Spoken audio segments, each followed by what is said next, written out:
सुप्रभात मेरे प्यारे छात्रों। झेडबी झकेरिया इंग्लिश हाई स्कूल में आप लोगों का हार्दिक स्वागत है। कक्षा 7वीं विषय हिंदी। मैं हूं आपका अध्यापक श्री मनोहर पाटिल और आज पाठ क्रमांक 7 जहाँ चाह वाह राह। लेखिका है अनुराधा मोहिनी जी। जहाँ चाह वाह राह यानी आपकी यदि इच्छा है तो आपको मार्ग अवश्य मिलेगा। कोई भी चीज़ हमने यदि ठान ली तो कुछ ना कुछ हल उसमें निकल ही जाता है और हम कामयाब जरूर होते हैं, लेकिन वो इच्छा हमारे मन में होनी चाहिए। आइए लेखिका का परिचय देखते हैं। अनुराधा मोहिनी जी, इनका जन्म 21 सितंबर 1961 में नागपुर यानी महाराष्ट्र में हुआ।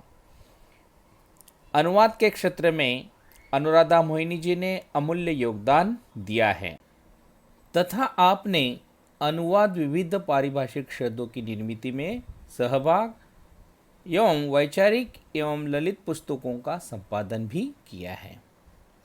प्रस्तुत कहानी में लेखिका ने संकल्प शक्ति और उसके समुचित क्रियान्वयन से असंभव काम को संभव करने की प्रेरणा हमें दी है।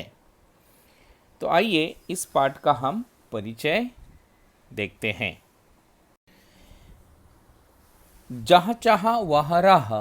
इस पाठ में बताया गया है कि यदि मनुष्य के मन में किसी काम को करने की इच्छा हो तो वह बड़े से बड़ा काम भी सफलतापूर्वक कर लेता है।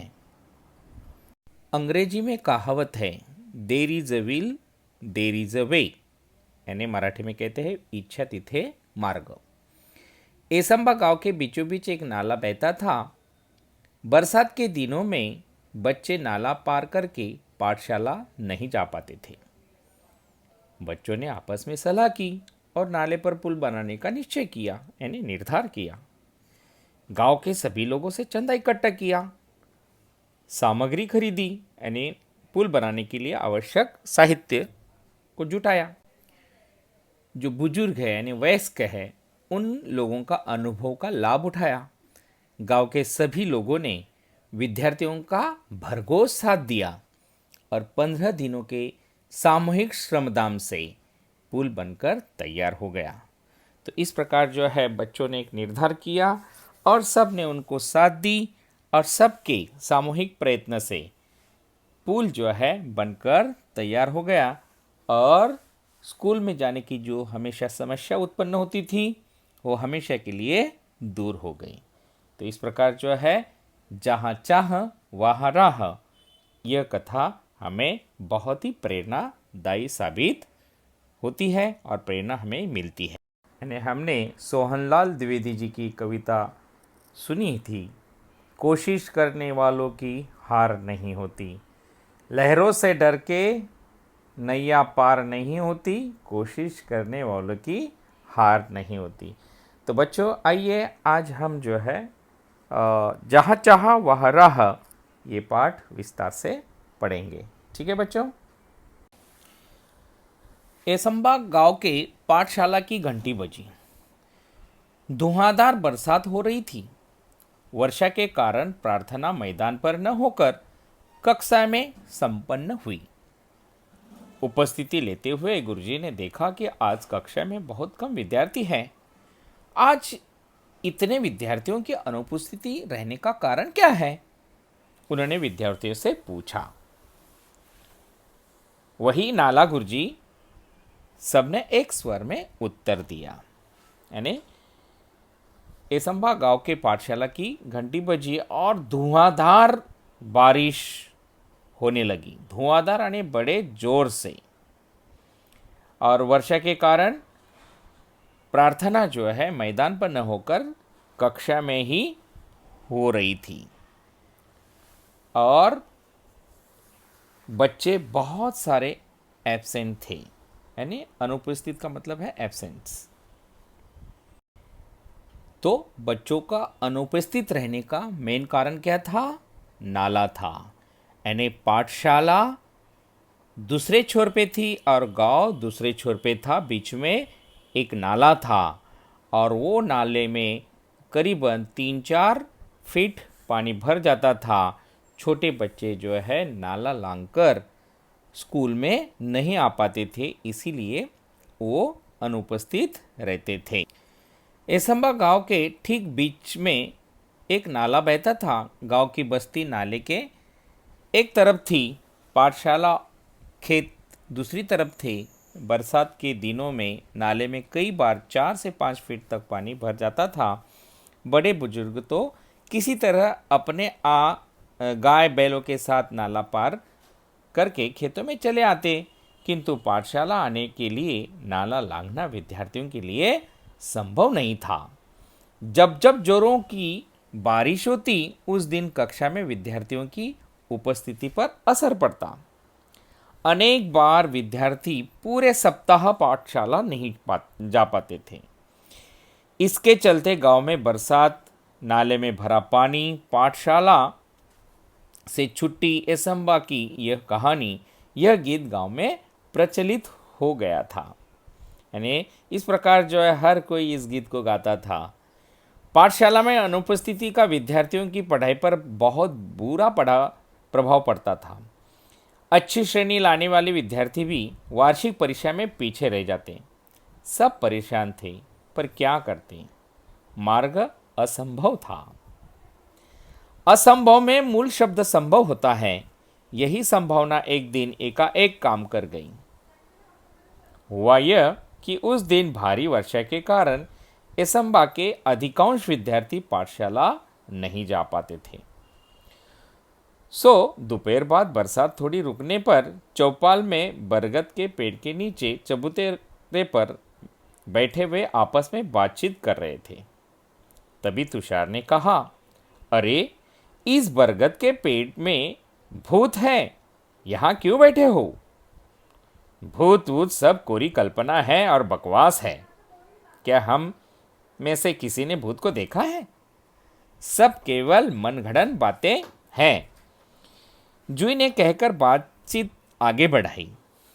आज एक और अनुपस्थिति लग गई। अब तक 14 अनुपस्थितियां हो चुकी इस बरसात में, उज्ज्वला ने परेशानी भरे स्वर में कहा।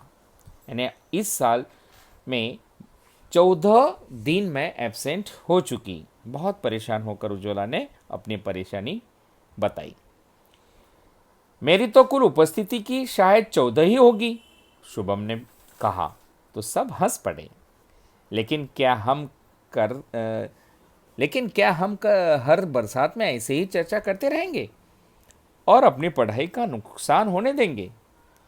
क्या हम ऐसे ही हाथ पर हाथ धरे बैठे रहेंगे? आशीष ने गंभीर स्वर में पूछा। हम कर भी क्या सकते हैं? हम तो बच्चे हैं, तुषार ने कहा। सच कहा तुषार तूने। हम बच्चे कर भी क्या सकते हैं? हम बच्चे कर भी क्या सकते हैं? इस वाक्य को गीत की तरह गाकर एक साथ तालियां बजाकर वहां बैठे बच्चे जोर जोर से हंसने लगे। हंसो हंसो, हंसो मत। कोई कुछ कर सकता है तो वह हम ही हैं। आत्मविश्वास भरा यह स्वर दामिनी का था। हर समस्या का निदान संभव है। प्रकृति ने विचार करने के लिए हमें बुद्धि दी है। मुझे विश्वास है कि हम सब मिलकर विचार करेंगे तो कोई ना कोई रास्ता अवश्य मिलेगा। कोशिश करने वालों की कभी हार नहीं होती। यह गीत वापस दामिनी ने दोहराया और सबके मन में कुछ करने की इच्छा दौड़ पड़ी। दामिनी की बातों में बातचीत का माहौल बदल दिया। हर कोई गंभीर होकर समस्या के हल के बारे में सोचने लगा। हल मिल गया। हम बरसात में भी पाठशाला जा सकते हैं। आशीष की आंखों में चमक और स्वर में उत्साह था। कैसे? सबने एक साथ पूछा। हम नाले पर पुल बनवाएंगे। पुल? मित्र के स्वर में आश्चर्य को भांपकर आशीष ने आत्मविश्वास पूर्वक उत्तर देते हुए कहा, हाँ पुल, विज्ञान की पुस्तक में हम सब ने पुल की जानकारी पढ़ी है।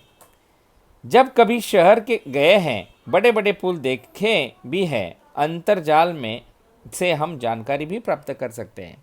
गांव का नाला बहुत ज़्यादा चौड़ा नहीं है, हम लगभग 10 फीट का पुल बनाना होगा। यानी इस प्रकार जो है दामिनी का सुझाव जो है उसके ऊपर सब विचार मंथन करने लगे और सबको एक आत्मविश्वास आ गया कि हम जो है गांव से जब शहर जाते तो शहर में बड़े बड़े पुल हम देखते हैं, ये पुल तो हमारा 10 फीट का ही है, तो आराम से हम बना सकते हैं।